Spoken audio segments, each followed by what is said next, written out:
چنته هر کسی که تو خالی باشد بالاخره معلوم میشه.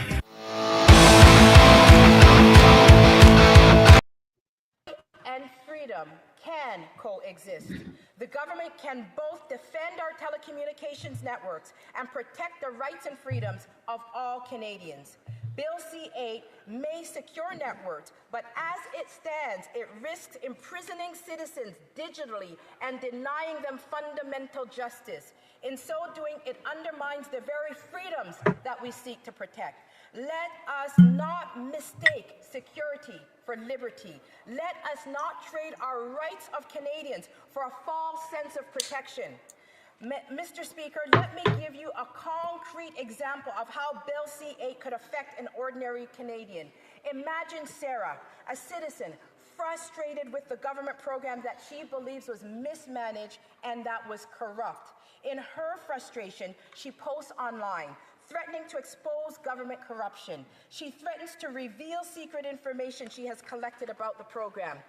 The government views her post as a threat to telecommunications system, and so quietly issues an order under Bill C-8. Her internet provider receives the direction to shut down her internet and phone services, all without a court warrant, and all without court order. The same provider is legally forbidden from disclosing that reasons why Sarah's internet was suspended. If the provider were to explain, they could face penalties and even jail. The next morning, Sarah is shocked to find that she cannot access her mail, her bank account, or work portal. Her social media accounts are frozen. She cannot contact her friends, family, and colleagues. She has been cut off entirely from the digital world, and she has no idea why. This is a system of double secrecy. The government order is hidden, and the provider is prohibited from telling her anything. Sarah cannot see the evidence against her. Sarah cannot ask questions, and she has no way of defending herself. She is effectively trapped in a digital prison, isolated, powerless, and silenced. Over the following days, the impact deepens. Sarah cannot pay her bills, participate in remote work, access healthcare portals, or communicate with anyone. Eventually, she finds out that the government is behind this, so she attempts to challenge the order, only to hear that any judicial review may involve secret evidence that she cannot see. The provider has the information, but under Bill C-8, they are not allowed to share it. Every attempt to assert her rights is blocked. She is not merely inconvenienced, she is entirely cut off with no meaningful recourse. Mr. Speaker, this scenario is conceivable and legal under Bill C-8 as it stands. It illustrates why BC-8 secrecy and non-disclosure provisions are so dangerous to individuals. You may say that this would never happen. The government no doubt will insist the intent of the bill is clear. But why should Canadians trust them? We must take the bill at face value. We must rely on what the text explicitly sets out in the law. Otherwise, the law intended to protect telecommunications infrastructure could easily be weaponized by any government against ordinary citizens. Yes. So, in my 15th episode of Chanteh podcast, it's my pleasure to be with JP, a freedom fighter, person, authentic, and I have a lot of respect to you. I just want to express my gratitude for you coming to my show. Mine is quite new, and as you may have noticed, I've been following you for years, and I realized that the most authentic accounts on Twitter that I can rely on and I can get my information. Say something, say hello to my audience. I have a kind of different audiences. They are mostly Iranian Canadian or Iranian American or even Iranian European, that we are experiencing the same thing, and then we kind of came together and we are raising our concerns. Say something, JP, and then I'll continue. Awesome. Hassan. Thank you very much for having me. It's a pleasure to be here. I like to talk to everyone. It's great to be able to get in contact with your audience and anyone else who wants to hear some authentic takes on everything. I mean, presently we're essentially entering tyranny in Canada. They can call it what they will. We can get into convoluted explanations, like we can take apart some of these bills, But I mean, just to put it very simplistically, Canada is entering a totalitarian style government, just like we've seen in other parts of the world with rigid governmental systems like Iran, for one, right? Yeah, absolutely. So yeah, I'm an Iranian. I was running for federal uh, election as a PPC candidate. The reason I ran as a PPC candidate because I experienced the same thing back in Iran. I can see Canada is getting closer and closer to the full controlling totalitarian regime that a lot of people are sincerely naive. I don't want to put a bad word in here, and they don't see what's coming for them, and they taking what they have for granted. They are not familiar with the fact that freedom is not given. It's something you have to go after and fight for it every single day. So that's my pleasure. That I'm very happy that I have you. I want to keep it as like a friendly discussion. Sure. I want to enjoy this podcast with you. I got my whiskey with me. It's afternoon, so I'm going to enjoy this talk with you, JP. JP, what's going on in Canada? I mean, who are we? I mean, are we European? Are we American? Are we living based off of Islamic value, as Carney mentioned? Let's just dive into this. This speaks to the broad issue in which it is Canadian identity. It's at the forefront of a lot of these discussions. The big thing to keep in mind with all of this is that it affects everyone. So this doesn't just affect people on the left or the right or populist people or new Canadians or old Canadians or Indigenous Canadians. This affects us all the same. So they like to spin it that way. But like what I will tell people who are more liberal Canadians is, would you like a conservative politician to have this same power? That's what you have to ask yourself, right? And it's all encompassing. It flies in the face of our Constitution. So not just Bill C-8 and C-9, we got to mention Bill C-2, which was a sleeper. He had 3 of his ministers introduce various legislation to basically transition us into a totalitarian style government. C-2 gives them the authority to not just read your mail, it gives them the authority to contact tech platforms like X and have all of your information given to the government. And they don't even have to tell you this. That's Bill C-2. And this is by Gary, the gentleman, Gary Adan Sandri. I believe he's a Sri Lankan individual, right, but he's their safety minister. I call him Gary, the communist hamster. He's got these really big cheeks. And I mean, it's very fitting. But it's our responsibility to mock tyrants. I mean, they're trying to make it so we can't speak to this and criticize it. So then, just to shorten it here, then he got Melanie Joly with Bill C-8. Now, Bill C-8 gives them, I wrote a few notes down here. I'm just going to reference them. Mm-hmm. Bill C-8 gives Melanie Joly the authority to essentially remove internet access from citizens and to cut their cell phone services, essentially placing us in a digital gulag because the government doesn't like your opinion. Mis, dis, and malinformation, this is the language of tyrants. This is the language of control. Yeah. It doesn't mean anything. It's subjective. So, I mean, if I have a certain position, if you say something and it goes against my position, I could say that's mis, dis, or malinformation. I could even go as far as to say it's hate speech. So this gives our government unprecedented authority, and it flies in the face of everything it's meant to be Canadian. And people like you, I'm sure, like you've come to Canada to have a little freedom, to be able to, you know, maybe have a business, maybe make some money, maybe get ahead a little bit. And you get here, and now our government's doing the same thing as now I've got to fight again. Yeah. I'm sick and tired of fighting. Yeah, that's true. It's Canadians too, like where you come from a country that has a repressive government and you understand how it works. Canadians are very naive to this. You hear a lot of the liberals, they'll characterize freedom as freedom. Like you're dumb if you value freedom. And the only people that say that are sweet summer children that don't know anything about government and tyranny. They haven't read anything regarding history. Yeah. Our countries were successful in the West because of the rights and the freedoms we had, because of the liberties we had. That's why we were successful. That's why we were the best in the world.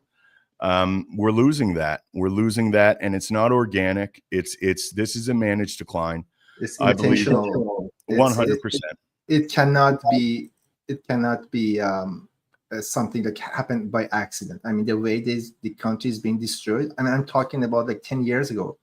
Like walking in downtown Vancouver, it was one of those joyful, nice things that I had pleasure with. And then now, right now, everywhere you go, you see homelessness, drug. Like when you go shopping in like Safeway, you see like a bunch of security guys that just protecting these Safeway. It wasn't used to be like this. So you see the society is collapsing, and you see all these symptoms clearly right in front of your eyes, and you see government is pushing the agenda of like pressuring you, exerting more control over you. And as you mentioned, this shameful bills like C2, C8, C9, and we see UK right in front of us. Like there are like a couple of steps ahead of Canada, and they're introducing digital ID.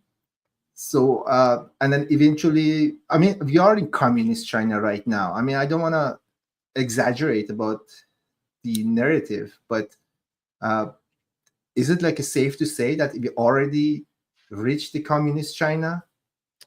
We're going in that direction. That's the trajectory we're on with this type legislation, this style. And people think that like China is considered a communist, the Chinese Communist Party, but it's a little more nuanced than that. They operate as a communo-fascist society.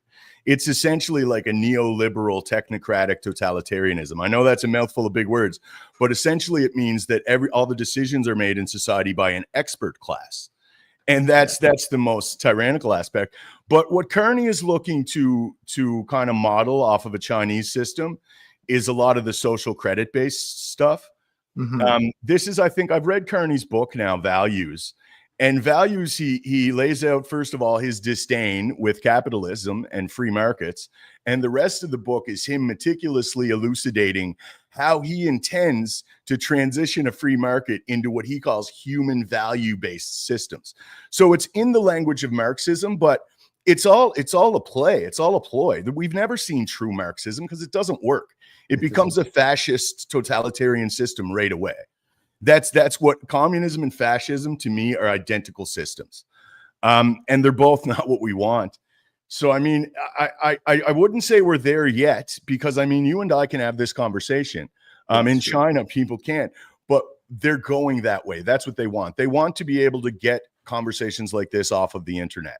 This is deemed a threat to their agenda, and therefore they will endeavor to silence us with legislation and lawfare. Ultimately, they don't want to dedicate resources into this endeavor. They want us to just be afraid enough to not speak against the regime. That's how China works. In China, the people know, like, you can't speak against the regime. That's crazy. Same with Iran. Yeah. I'm sure it's similar to that. Islamic communist country. Yeah, 100%. Absolutely. Well, you know, in Iran, the situation is more severe. People are being killed. They commit suicides. They put into jail. But you know what they are very, very excellent at? They are excellent in making propaganda. They are excellent in creating distraction. They are excellent in manipulating the society's emotion. And I can, because I lived that life, I can see something similar happening in Canada. All of a sudden, like ostriches, like farm, for example. I like from my experience, I see it like an emotionally distraction of people who care about, and they have like big values. But let's just keep them busy with these matters and let's pass these bills. And that's a funny part. Canada has a controlled opposition exactly similar to what I experienced back in Iran. Basically, in Iran, there are two parties. We are fundamentalists, we are reformists, and that kind of they're just acting like a right and left, like similar to here, Mark Carney and Pierre Poilievre. And what the controlled opposition does, they want the same thing happens, but with different narratives. I'll give you an example. This for Bill C8, I believe Carney was saying, oh, the reason we need this kind of bill is that you're going to protect against Islamophobia, gay phobia, all this bullshit phobia. But at the same time, Pierre Poilievre said, yeah, we need this bill because Christianity is under attack. So they're coming from two different narratives, but they want the same thing. So that's the function of controlled opposition. Yes. Yeah, 100%. I speak to this frequently. Pierre Poilievre is controlled opposition, and it also serves as a pressure release for low IQ Canadians, or Canadians that I don't want to just attribute it to aptitude, Canadians that don't have the time to put this much attention into it. Yeah. They look at the problems, and then they see someone like Pierre Poilievre. What's he saying? He's saying a lot of the right things, but it's not sincere. It's scripted rhetoric. And he gets up there and he provides these vacuous recitations of rhetoric. And we're supposed to all say, yeah, go Pierre. When on the same thing, it's like you say, I look at it this way, man. I got a really simple way, an analogy to explain this controlled opposition to people. So you have two herd dogs, and they have a flock. You have a flock of sheep. So one herd dog scares the sheep all the way over to the other herd dog. And then that herd dog scares them back to this sheep. Now, unbeknownst to the flock of sheep, they're being coordinated towards centralized control, towards the fence. And that's what's happening with our political system. It's an analogy, but it's very apt. And that's how they do it. That's why they feared the PPC, Hassan. They really knew that the time was right in Canada. We just went through the trucker protest, the trucker convoy, and Canadians, there was a large contingent that just said no more. We're very skeptical of the government. So then who do they pull out? They pull out of the backbench Pierre Poilievre, a career CPC person, someone groomed by the establishment. And he starts saying something that's remotely conservative and remotely populist. And it was all fake, man. He was like the populist Pied Piper. And the reason they propped him up as they did was because they wanted to capture the people that would have went to the PPC. The people that were ready for change and would have embraced a populist party. Yeah. So we have around 220, and the numbers are going up. So I want to just tell everyone, JP and I, we are not here to feeding our egos. We want to share the right information. Please follow JP. Please go to his profile. You see valuable information that you haven't seen anywhere. So JP, I want to get back to this controlled opposition, and I used to be a conservative supporter. I used to do volunteering for conservative candidate here in North Vancouver, Capilano. I used to do a lot of door knocking, sunshine, rain, snow. I was really committed to make that change happen. But once I got to know Pierre Poilievre more and more, and the contrast between Pierre Poilievre and Trump, like Trump, you see, he's so agile, he's so ready to take a position in every matter. But Pierre Poilievre was just standing, waiting to see any other populist leader, what they're gonna do and what would be the consequences, and then again, wait again to see what would be the results of his focus groups and surveys, and they take a position, and which is very, very too late. I mean, that's crazy. That's crazy. It's very obvious, too. It woke a lot of people up. I supported Pierre Poilievre initially. And then I started to see this. I started to see him really avoiding contentious issues. And when you reference Trump, what was different about Trump, and it rubbed a lot of people the wrong way, because we've been conditioned to get these real fake politicians, these guys that present themselves as if they're infallible. I'm this infallible man full of integrity. I never made a controversial decision in my life. And that's what we're used to. So when you see Trump is this businessman that knows exactly how corrupt everything is. And he's coming out to expose the corrupt government. Pierre was never that. Pierre never endeavored to do that. Pierre was playing a role. And that became evident, especially became evident when Trump didn't support him. Why does Trump support all the other populist candidates in the world? He gets along with Meloni in Italy. He gets along with Viktor Orban in Hungary. Yeah, you know what I mean? Like, why did he hate Pierre? That should have showed everyone right away. Oh, because Pierre's an establishment puppet, just like the rest of them, right? Like, and it didn't. That's what kind of hurt me is like conservative Canadians started turning against Trump. It's like, dude, he's showing us how corrupt our system is. Both sides of it are corrupt, just like the Republicans were. Could you imagine Mitt Romney instead of Trump? It would have just been the same controlled opposition thing. This is what the people that run the Western democracies are doing, the bankers that run it. Absolutely. So I'm happy. I'm really happy that Trump got elected. One of the reasons we are not UK yet, I think, because of the fear they have from Trump. They are very, very worried that Mr. Trump may get angry. So we are still privileged that Trump got elected. But let's get to this point. So Trump got elected. Like, do you see Canada? Well, do you see Canada like something like this? Somebody outside the box, somebody patriot and people person, become a candidate and run for office, and then we have another wealthy, nice guy like Elon to come along and support him, and then they become a very strong team and they get elected and somehow save United States. Because United States, like, imagine if Kamala was elected. Yeah. I mean, there wouldn't be no difference between Canada and the US. That's right. They would have just run roughshod over the West then. And they knew that. They knew Trump represented a change. Like I say, beyond all of this, I believe the ruling class has a difference of opinion in how they want to do this. And I don't mean the political class. I mean the people above that. In Canada, we call them the Crown Corporation, the central banking interests. Like, there's it's factionalized in this ruling class. And I mean, Trump clearly represents one side of this. And then on the other side, there's Mark Carney, there's Keir Starmer, there's Olaf Scholz, there's Jacinda Ardern in New Zealand. She's not in office anymore, but it's the same people, right? These people are all fake politicians. They're political puppets. Constructs. Yes. They represent an oligarchical order that is endeavoring to transition our societies, fundamentally transition them. And they're banking on the fact that Canadians will be apathetic. And what's concerning is thus far we have been. Most Canadians have no clue, man. We got the vast majority of our electorate. They either have their elbows up, drooling on themselves for Mark Carney, or they're going to bring it home with Pierre Poilievre. It's unbelievable. They just don't get it. And if you say something to challenge their view, they'll just endeavor to ad hominem you. They'll endeavor to insult you. You're dumb. You're not with it. You're going to let the liberals fascist. You're far right. You're whatever a the racist. characterization. Sure. That's true. And you know what they tell me? Dude, you're Iranian Canadian. You have such thick accent. Why are you so racist? Why are you so anti-immigration? I say, dude, have you ever seen what PPC is standing for?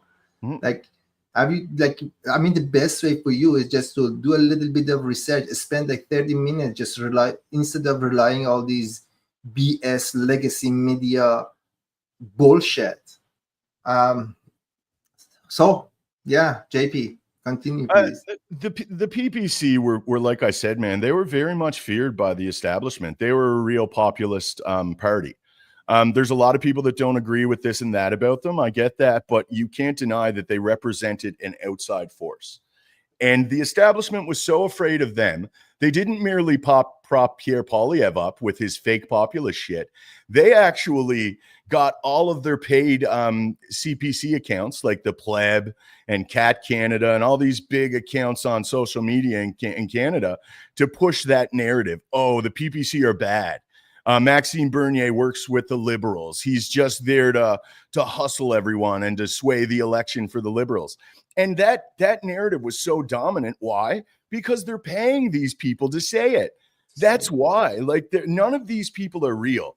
There's very few authentic, legitimate, independent voices in Canada. There are some bigger ones too. I'm not just trying to shit on the big guys, but like, a lot of these people they're just as controlled as the mainstream media. They're giving Canadians those same carefully cultivated, carefully constructive narratives. And I mean, that's the biggest problem. And that's what really hurt the PPC in these last two election cycles. Well, we've been boycotted. I mean, there have been circumstances that there were debates going on in North Shore, and every parties they participated, Green, NDP, but they say, sorry, no PPC here. And, it was just kind of the situation that I faced with. And Maxime's been boycotted widely in all legacy media. So he's been demonized by many of those lefty influential people. Even the right influential people, though. That's what I'm saying. Like, people on the right were shitting on Maxime. That's true. That's what should have showed everyone, okay, this is the guy. You know what I mean? The whole establishment is after him. Right now, I believe they're trying to charge him with a hate speech crime. for challenging this revisionist interpretation of the residential schools as a genocide, which is nonsense. It's nonsense, man. But yeah, man, Maxime, they are afraid of Maxime 100%. And honestly, now it's like the damage has been done. The PPC has been vilified by both sides of this to the extent where I just don't know if it's going to be super viable in the future. And it's a shame. I hope that changes. If anything, that's like I endeavor to try to wake people up to that. But again, man, it's so controlled in Canada. I think at this point, we're almost reliant upon American intervention, even if it's economic pressure. Like said to me, Trump tomorrow, I would love to see Trump say, hey, man, don't censor your people. You get rid of Bill C2, C8, and C9. Don't do that. We're not going to let you do that. Yeah. And if Trump does that, I think more Canadians will start to realize what's going on. You know what? I don't believe somebody as smart as Trump would let a communist China regime right across his border. It's not about Canadians. It's about the U.S.'s national security. That's right. Yeah, so, and that's what's going to save us is our proximity. I'm hoping. I'm hoping as well. And you know what? And then there are many what I realized about Trump, he says like fentanyl is my issue, but he actually means the massive money laundering happening in Canada, the massive corruption. So he starts by something, but then bringing people for negotiation, and then he gets to the bottom of the real issue. And then you don't realize the real issue by him. He keeps it very simple for like ordinary people. But I believe Canada has become a national. And you know what? And then during my campaign, before I even joined PPC, I was trying to help conservatives to win. And one of the questions I had from my person who was competing against was, dude, do you realize that this Canada 51st state is that he's saying that Canada has become a national security problem for the US? We are having all these beautiful perks from the US, and at the same time, we are backstabbing the US by creating all these problems. Like as an Iranian, I can tell you that like IRGC, the most terrorist vicious group in Iran, they have operation in Canada, and they are laundering money. So do you think that Trump would let that happen? Like their enemy right across their border have such lucrative operation? There's terrorist groups, there's criminal organizations from all kinds of different countries operating with impunity within Canada. Sam Cooper really blew the lid off a lot of this in some of his journalism. If anyone wants to check out the Bureau and Sam Cooper, a lot of the fentanyl precursors, a lot of the money laundering operations, like you look at British Columbia, and that's your province. Like a lot of the housing there, it's literally drug money that's put in these investments. They allow people to purchase homes and store their drug money in it. Like it's just phenomenal, the corruption in Canada. And that's what your average Canadian doesn't understand because they're not exposed to the truth. Our media landscape in Canada is so controlled. I don't think Americans could realize it. Like we have the CBC, which is a big state-funded apparatus, but then all of our other networks are state subsidized. So the state might not be funding the whole thing, but they have enough influence in it to sway the way they're covering it, right? So it's so synthetic. And then you got voices like Sam Cooper, who does legit investigative journalism, and you can only get him on X, right? You can only encounter some of this real journalism if you're looking for it. And how many Canadians that aren't politically minded have the interest or have the time to sit down and try to figure out who's lying to me and who's not? Like we're in a bad way, man. Yeah, absolutely. I mean, average Canadian, they are really having a lot of economic problem. They have to pay their mortgages. They are suffering.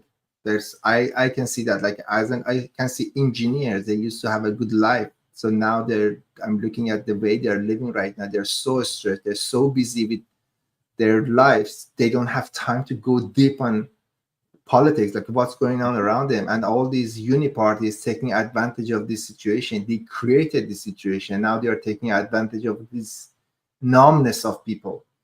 Oh, And absolutely. yeah, yeah. JP, what's the path forward? Give me some input on that.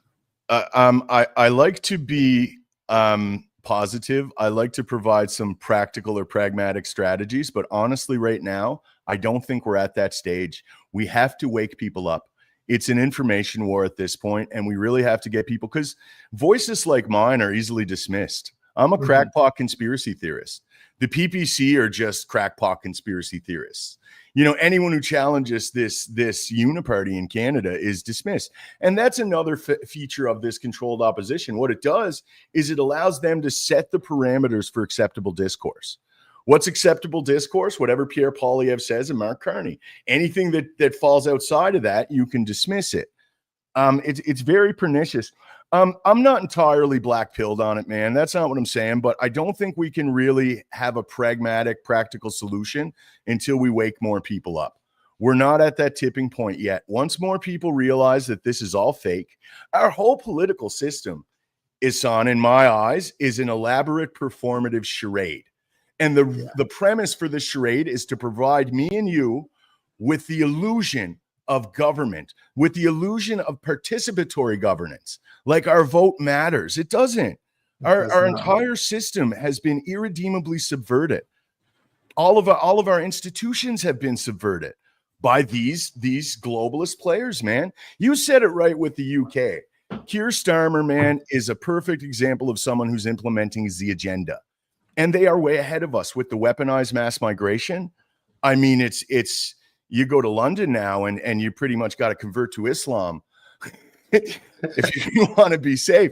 I'm making a joke there, but like in all sincerity, and they have the hate speech laws. They've jailed over 30,000 citizens for speaking against their regime. It's just nuts, man. Like, this is not the West. This was never the West. And why are we doing this? Like, we've watched other countries be shitholes. We watched other people be subjugated by their government. Why would we want to go down a similar path? That's crazy. Because you know what? Iran used to be a prosperous, free country before 1979 revolution. And the bombard of propaganda, lefty Islamic propaganda, created, as we call it, unholy alliance of red and black. Black we call the Islamists, red we call them the communists. Communists, yeah. Dude, and then they destroyed a country that the growth of that country was crazy. Like, if that regime stayed, if the Shah stayed, like, Iran was a country that it was in the middle of Middle East and the center of peace, and all this craziness that we see, you wouldn't have seen them. And that's what, and I care about Canada. Like, I came to Canada. I came from an average family. I just came here with $2,000 in my pocket, and I was able to get the excellent education. I was able to build a life. And after 16, 17 years, I want to give something back. I care about Canada, and the way that Canada is moving forward is really worrying me. And I think this, you share the same feeling, but I want to get to that question. So you see, I'm with you. I mean, people are very busy with their life. They don't have time to get the bottom of this, what's going on around them. We have well-funded government CBC legacy media that they're obtaining billions of dollars, like same circus. So government creates something, give money to CBC, CBC protects the government. That's the vicious circle I'm talking about. But there is a hope. I love Trump. I'm a Trump guy. And you know what I'm going with that? So I think something has been started from Alberta. At least they give us a choice. Like, if Alberta say yes to the separation, and then Manitoba, Saskatchewan, they're going to join Albertans people, which I respect that. Or I don't want to pay $5,000 to Quebec for this social bullshit for somebody to pay for hotel room, or somebody that has no value for this country. And BC is going to join, no matter how left the people from BC are. How would you predict that? What's your take on that? It's very possible. Independence in Alberta first, I would say. I don't think it's very likely that you're going to see statehood for Alberta, potentially territorial, but their best bet would be to focus on the independence movement. And because what they would want is all America has to do is acknowledge their independence. If they vote for independence and they want out, America will just say, yeah, we acknowledge your independence. We'll trade with you. You know what I mean? America has unprecedented power in this because they're so big, right? But yeah, I'd love to see that, man. I would love to see Canada get free of this Westminster Parliament system. This is it, and it's not to just attribute it to the system, because even in America with their constitutional republic, as glorious as it is, what if Kamala had won? The system itself is not infallible. You got to have people with integrity ruling it. I don't care if they're wealthy people. I don't care if they're people from good families. They have to have integrity. And they have to value the laws, right? And that's the biggest problem right now is we have a lot of these public servants that aren't serving the public. They're serving various interests and they're serving themselves. And who's suffering in this relationship is the people, right? That's funny. Mari said, then we all moved to Alberta. And she's laughing. That's we would have to. That's funny. So, yeah. So, I wanna go ahead with this. And if that happens, they become independent. Now they have the leverage to say, "Oh, if you want me to stay," I'm the person who wants to have this freedom for these people. I'm a person I want them to have this choice. But my question is, what do you think about Danielle Smith? Is she a controlled opposition as well? Is she going to sabotage this movement eventually? Because this is something she doesn't give me a lot of good vibes recently. I think these people are in an extremely crazy position right now. So I want to keep that in mind, because my impression, even watching all the provincial governments right across, you got Tim Houston in my province of Nova Scotia. I mean, we just had a climate change lockdown. We weren't allowed in the forests in the middle of tourism season. Like, Tim Houston didn't want to do that. But there's powerful people that are making them do certain things. And I'm saying, I guarantee you, they're all getting pep talks. This is Team Canada. Geopolitically, the world is in a rearrangement right now. You have to get on Team Canada. You have to follow the regime. You have to follow Carney, right? And I think that's going. I think Doug Ford. I think Susan Holt, the liberal in New Brunswick. I don't think liberal and conservative means anything anymore.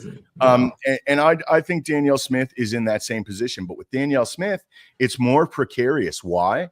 Because her voting electorate in Alberta is different, right? They want these things. They want a better deal from Ottawa. They want pipelines. They want infrastructure. They don't want Ottawa interfering in their economy and taking their product to market.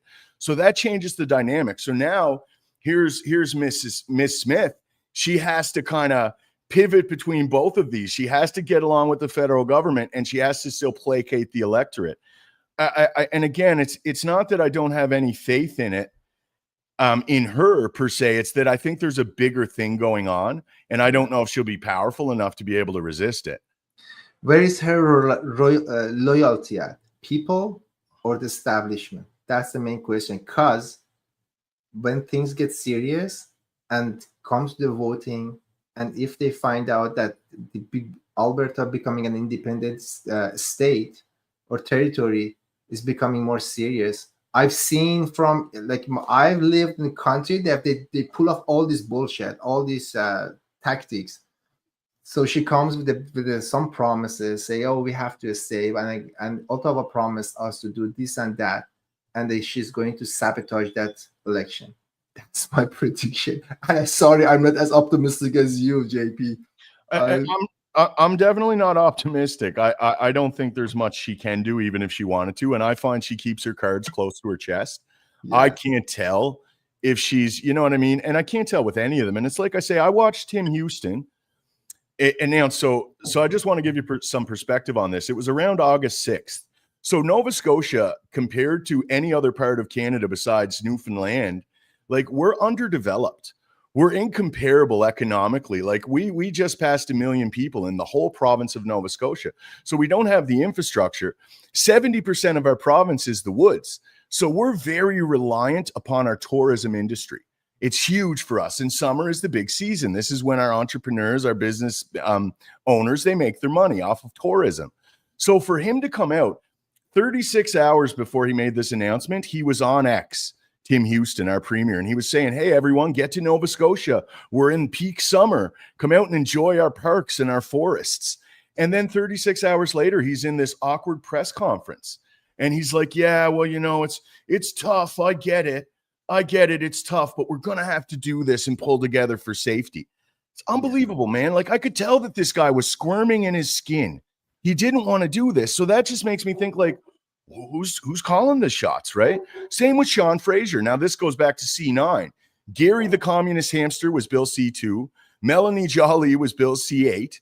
And then Bill C9 is Sean Fraser's game. Yeah. He's our attorney general now. I watched him in that. He was scrambling. He was stuttering. He was just fielding questions from the conservative or from the corporate press media. They're giving him pre-written questions, and he still was stumbling all over himself. These people know, Ehsan, that they're fucking us over. Pardon my vulgarity, but they know that they're going against our Constitution. They know that they're screwing the people over. And you could see it in their expressions. That's my genuine take on it. No, I mean, I 100% agree with you. I mean, Sean Fraser, he didn't want to join Carney's cabinet in the beginning. And it looks like they pushed him. They like a mafia group.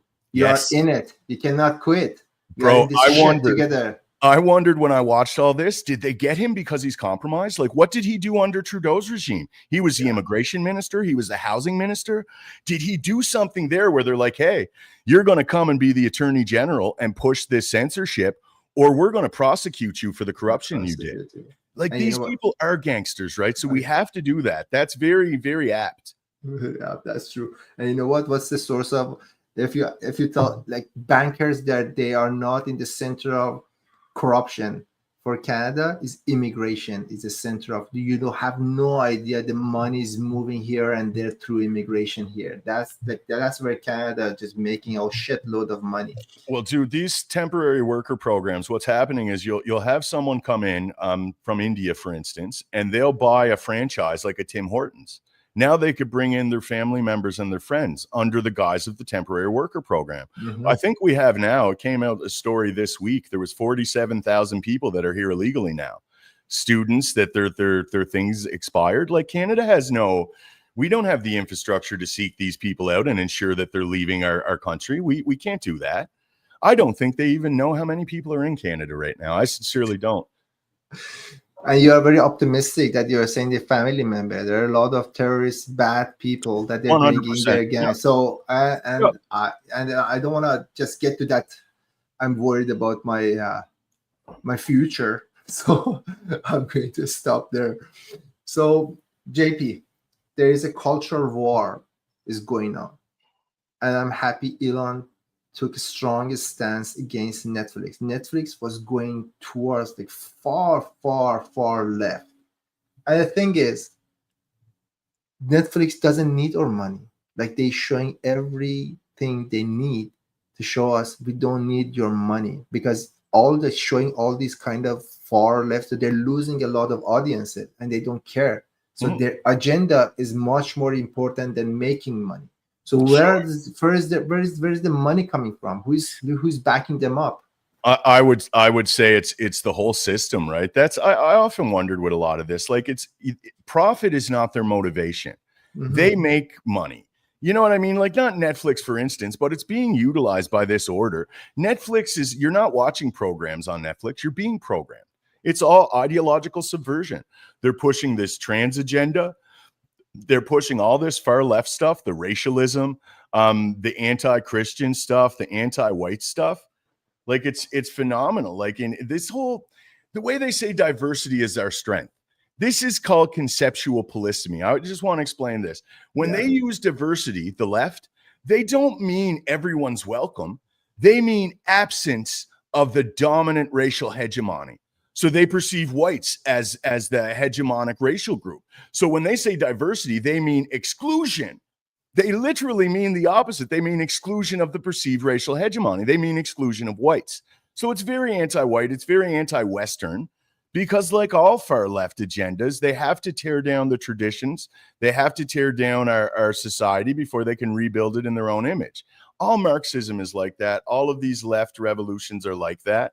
Now in Iran, I'm sure it's different because it's Islamic. It's the caliphate, or it's a repressive religious theocracy. Iran is a very different type of animal. So first of all, Iranian people, unlike like other Middle Eastern countries, they don't identify themselves as Islamic person. They don't fall. Like if you ask a person from Iraq or any other country, like Kuwait or like Qatar, country doesn't mean much for them, and they identify themselves, we are Muslim. But if you ask an Iranian, they identify themselves, oh no, I'm not Muslim, I'm an Iranian, I'm coming from like 3,000 years of history, and I'm like Cyrus the Great did this and that, I'm so proud of that. I don't want you to like identify me as a Muslim person. Yeah, that's why it's a little bit of difference. And then we lived under Shah Pahlavi years, and he was a very pro-Western person. And that's the reason you see a lot of Iranians, they are very compliant with the Western values. Sure. And they blend in just like, well, it's Persia, right? Like a lot has changed in that region of the world, and it was a culture clash. That was where it happened, essentially. I think there were bikinis and beaches in Iran in the 70s. It was very, very westernized country. They were moving in the direction of liberty. And there's a lot to that too. A lot of people say it was a color revolution, that various intelligence agencies had a hand in it. But at the end of the day, it's interesting to me. Now, what is the religious makeup then? Because it's what type of Islam is it? Shiite or Sunni? So that's the craziest part. So Iranian, they created their own religion because they didn't want to identify themselves as like a common Islam. So they invented another branch called Shia. And then a lot of people, they don't even practice that Shia. Like you hardly see Iranian, they like go to the mosque and pray, and because they have another previous religion was Zoroastrian. And somehow the fight is still going on, like people like Islam, and then no, I'm not Muslim, I'm Iranian, and let's just get rid of Islam. But I'm hoping eventually Iran get to the point that nobody cares about your religion. Do whatever shit you want to do. Just don't try to impose your BS ideology to me. Let's have a common goal. I don't care about what you want to practice. You're a Christian, you're Jewish, I don't care. Just let's build this country together. I hope that they get to that point that religion doesn't matter. It's just we can have national unity without ideological uniformity. We all don't have to have the same belief systems to have a common unifying goal, to have common things in kind too. Like it's something I've been saying a lot. You see it in the West. Like everyone right now, everything is so hyper polarized that the right, there's like ultra nationalists on the right now. There's like ethno nationalists that think white Canadians should be, you know what I mean? This group, and then on the left you have the antithesis. You have this communist type thing, and it's just it's truly phenomenal to behold and to see how fast it happened too. Really, man, I'm 42 now, and when I was in my 20s, there was still a great future to be had in Canada. Like it wasn't evident like the way we were going. Now, in retrospect, looking back, you could see the path we were on. But what it was is like you put your finger on it earlier. It was the weaponized mass migration. Too much, too fast. It balkanized our electorate. What we have now in various parts of the country are these massive special interest voting groups. We have like these Hindu voting groups. We have Muslim voting groups. We have various religions voting groups. And that's why we're seeing our political leaders having to dress up in the traditional garb of these various. Crazy. It is, man. I just wouldn't do it. I don't know. I would just be like, look, hey, man, I respect your culture, whatever, but I'm not going to dress up like that. That I have my own culture. You know what I mean? I respect yours, but that's not what it's about. It seems disingenuous. And I'll tell you, man, if I was from India and I was Hindu and I watched one of them dress up or if I was Sikh and I watched one of them and come in, I would think you're full of shit, man. It would give me that impression, right? It wouldn't make me think you're honest. It would make me think you're pandering. But that's just the reality of Canada now. We're so balkanized, we're so factionalized that we're divided. And while we're divided, that's when they're pushing us through this. They're pushing this agenda through, right? Yeah. The biggest person with the Indian custom was Justin Trudeau. You remember when him and his family traveled to India? Unbelievable. And man. they had those Indian customs. And then Shah Rukh Khan, like the biggest celebrity in India, he came to visit him. And Shah Rukh Khan was like a jean and a t-shirt, just like me. And that Justin Trudeau guy was acting like all these Indian costumes and makeup. And Shah Rukh Khan was like, dude, are you being serious? Very effeminate too, right? Like, come on, dude. Like any man who cares that much about their costume, like you got some problems. I really believe that too. I think that's indicative of a weak man if you're that concerned about your appearance. Like, you know what I mean? He took it to a level. All of these globalist puppets, though, they're all effeminate. Keir Starmer, Carney's more of a banker. I get the impression that they made Carney come here. They were like, no, dude, you got to go in there. Like the WEF, Klaus probably called him up. Yes, Carney, you have to go. You have to go. You know, and because Carney's a banker. Carney's identified himself as a banker. He's told people he considers himself a European. He's called himself an elitist and a globalist. He didn't want to travel to this resource/labor colony and help the people. He's not here for that. He's here at the behest of his bosses, and he's here to implement an agenda. And it's obvious they're running roughshod over us, man. Bill C2, C8, and C9. If they pass, Canada's done. That's as simple as that. We are done. The government has all of the control with no foresight. Like there's no legislative process. They're just going to call up. If this passes, they're going to call up and say, yeah, that JP Berg guy, he's got to go, man. He's got to go. Kick him off. I'll go. No more of Esan anymore. It's talking too much. You'll go to look at your phone and everything will be gone. You won't even have cell phone. Like that's where we're going. That's what these bills give our government the power to do. So if we could find one thing that we can collectively get together and oppose, it's this. Bill C2, C8, and C9 have to be kicked out. They have to be big time. Even an amendment wouldn't cut it. The whole premise of it, they're omnibus bills. And that's what they do. They convolute it. They try to put a bunch of stuff in there. We should have single issue bills. Mm-hmm. That would give the people some transparency, but we don't have that because they're reliant again on us not paying attention. That's it, man. And we're distracted right now. Like most of the people, even on the right side of things in Canada, they believe in Pierre Poilievre, bro. They really do. I'm arguing with people all day about him. It's like, how can you still fucking be selling Pierre Poilievre to people? What do you like about him? Yeah.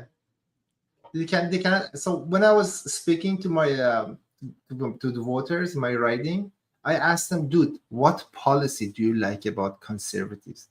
They had no answer. No, they had nothing. That's the craziest part. I said, so dude, why don't you vote for PPC and vote based off of your values? Because we are fed up with liberals and want them go. That's right. And we don't want to split the vote. Even my closest friend, and he hurt him so much, he said, I love you, sir. And I know PPC is beating the hell out of conservative policies, but I cannot see another liberal as a prime minister anymore. And that's Canadian politics in a nutshell. This has been going on for very many decades in Canada. It used to be with the NDP.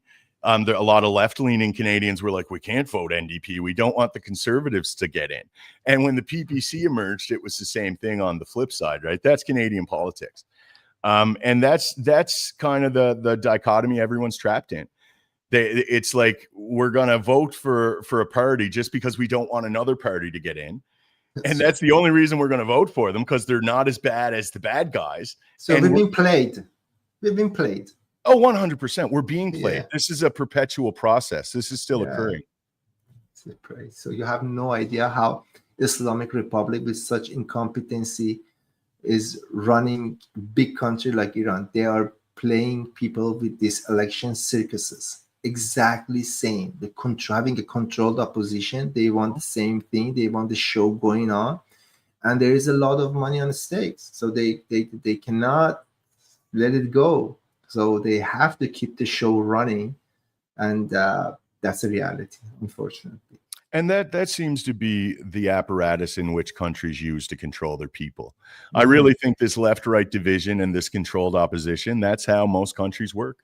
And now that we're becoming wise to it, the people have a responsibility to ensure that we're going beyond this, that we're ensuring that our institutions have integrity, that we're ensuring that our public servants are there to serve the public and not to serve an agenda. And it's just very evident that we're so mired in corrupt.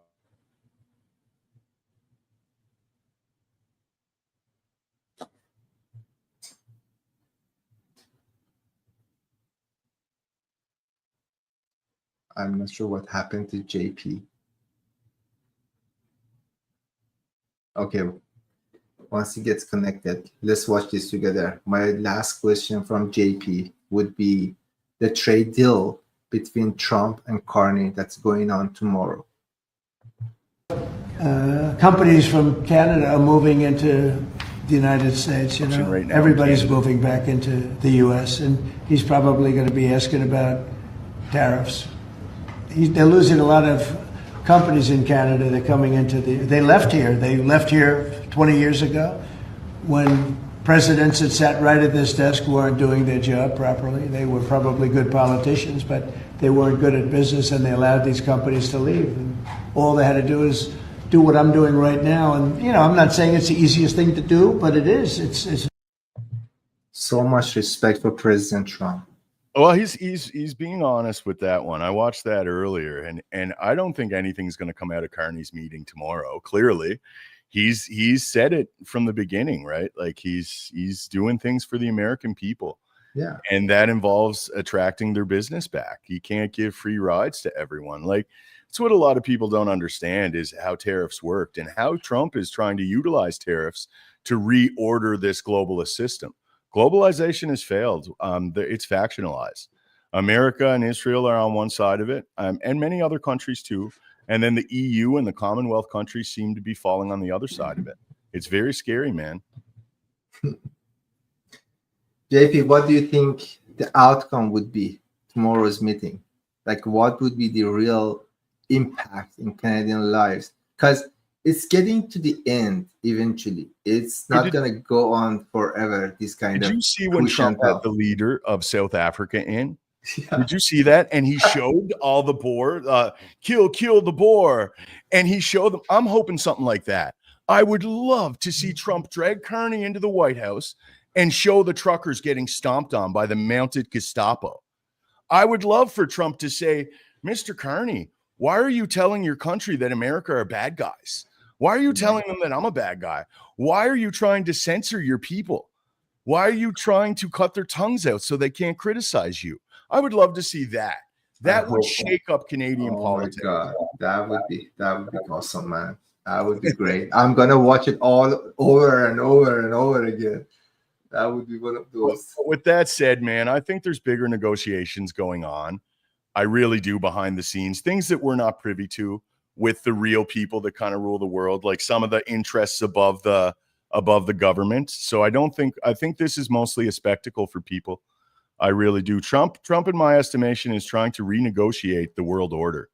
Mm-hmm. That's what's going on right now. And not just Trump, there's a lot of powerful interests with him. And both of these, I feel like the ruling class is factionalized. They have an irreconcilable trajectory that they want to put people on. Mm-hmm. On one side, you have this anti-human Malthusian people. The climate's going to change. These climate alarmists. They want to commodify carbon. They want carbon to be the new commodity and currency, and they want to achieve equity based on carbon emissions. They basically want to put us in a technocratic, totalitarian hellscape. And then on the other side of it, you got whatever Trump, Elon Musk, more of a pro-human. They seem to want us to have babies so we can colonize Mars. I mean, neither is ideal. I want to see, I'm like Payman, our mutual friend Payman. I want to see less power in the government. I want to see the people empowered. I want to see families have power and businesses have power, and the government have just enough power to make sure it's kind of fair. You know what I mean? And people aren't being exploited. That's what I would like to see ideally. Yeah, absolutely. I want to ask you one more question. Sure. So Carney is giving all this like $20 billion to Ukraine. He just signed paper that recognized Palestine as a state, basically supporting Hamas practically. So basically he rewarded Hamas for doing all this wrongdoing in October 7th. What's the hidden agenda? Why is he doing this? So what's going on? Again, man, I have a bit of a nuanced take on all of the Israel-Palestine thing. I won't get into that. But Okay. Carney's clearly doing this. He's doing this strategically. He's doing this to align with all the Europeans that are doing the same thing. Why acknowledge, like, if he genuinely cares for the Palestinian people, why acknowledge it now when it's a pile of rubble? That's You true. know what I mean? Seriously, it's very tactical on his behalf. And he's aligning with all the European leaders that are doing this, and they're trying to pressure in some way. I mean, honestly, it's very convoluted from my estimation, but that's what I say. I think it was entirely political. I don't think Carney or the banking class gives a shit about Palestine. No, I really don't, man. absolutely. And it's I hate war, Isan. I don't like to see war. I see poor people dying for rich people. That's what I see with war, and I'm not a fan of it. I'm very anti-war. But yeah, what I see with Carney doing that was totally political. And I mean, what does that do for going down to talk to Trump now? What does that do for Canadians' interests? Nothing. Was he trying to get a leverage on Trump? Say, oh, okay. Because I trying to wrap my mind around it. Yeah. And I say, well, dude, what's your priorities? Like, is Canada even your priority? Like, even Canadian people, even do you consider that? Clearly not. He's representing this oligarchical order, and they've decided to make the decision. Because it wasn't just Canada. The UK did it. France did it. Germany did it. All of the EU countries that are just, I mean, it's good. What's happening in Canada is happening in the EU countries, just way worse. France and the UK are way worse than Canada. This agenda is at a later stage there. So, I mean, Canada, fortuitously, at least we have Western Europe to look at and say, hey, do we want that? Is that what we want? 36,000 of our people in jail for social media posts? Is that the kind of closed, repressive societies that we want to have? Do we want to have, you know, all of these immigrants taking advantage of our social systems and decimating our economy by the influx of so many bodies taking advantage of all the welfare systems? Of course not. That doesn't do good for Canadians, right? So, I mean, what Canadians need to do, and it goes back before you asked me, like, what can we do moving forward? We got to wake up, man. We have to wake up to what's going on. And the best way to do it is to look at everything geopolitically. Get out of the bubble of Canada, because what's happening in Canada is happening everywhere else too. So, I mean, that's what I point to when people say, oh, you're nuts, man. There's no one controlling the politicians in Canada. It's like, okay, well, explain why Western Europe implemented the same detrimental policies. Why does that? How can that make sense? The framing is not, it's not right. It doesn't make sense. Clearly, there's people influencing us, and Canada's not as far gone as the other countries. So I hope we can catch it, man. I really do. You know, what's the bigger problem? As well as this sincere dumbness that a lot of Canadians, I'm sorry to tell you, they have. They self-censorship. Like they know what's going on, but they want to be always politically correct. Yes. I think one of the way that like people like you and I, who are like by their DNA, they're fighters, they got to, bravery is contagious, man. Bravery is contagious. Being brave, just speak up. Yeah, I mean, what do you have to lose, right? That's what I said. And I told my family, my wife and my daughter, I told them, my daughter's grown up. She has her own job. She's 18 now. She's doing well. But I warned them of the risks. Like, I'm going to get on social media and I'm going to speak my mind. I have to. As a man, as a member of the electorate, a high information member of the electorate, I have to speak to my people. I have to try to tell them what I'm seeing. I have to immerse myself in these dialogues, in this discourse. I know what risks I'm taking. They're probably going to throw me in the gulag, man, but it doesn't matter. I'm going anyway. It's like, if our country's going to get transitioned into a repressive society, you at least want to fight back. What are you going to tell your grandkids, right? Like, exactly. Oh, you know, what were you doing when Canada was turning into a communist shithole? What's your legacy? I was afraid someone was going to call me a racist. I was afraid someone was going to say I'm homophobic. Like, come on, man. We got to man up. We sincerely do. Yeah. JP, it's been almost 1 hour. Yep. So tell me something. just let's wrap it up. We'll wrap it up, man. It was a pleasure coming on here to speak Absolutely. with you, Hassan. We'll do it again in the future. I'll get We you should. on my platform as well. Yeah, it was a pleasure. I can be found on X. I'm Semper Veritas X. I have a podcast. Absolutely. Please follow JP Berg, like fresh voice. I've been following him for years, and one of the resources that it made me think outside the box. I have a lot of respect for you, JP Berg. I want to express my gratitude for your time that coming to my podcast, and we've got to talk more. We've got to definitely talk more. And we will, man. It's like I was saying, I got a podcast called Dumb the Wiser. I do it as much as I can through the week. I have a podcast with Payman Ascari and Chris Erickson called The Philosopher, the Stoic, and the Teddy Bear. That's every Tuesday at 3 p.m. You can find me on TikTok, YouTube, and X, and we'll definitely be chatting again, Hassan. It was a great conversation. Absolutely. You have a great night, my friend. You too, brother. You take care. Bye. Cheers. Cheers.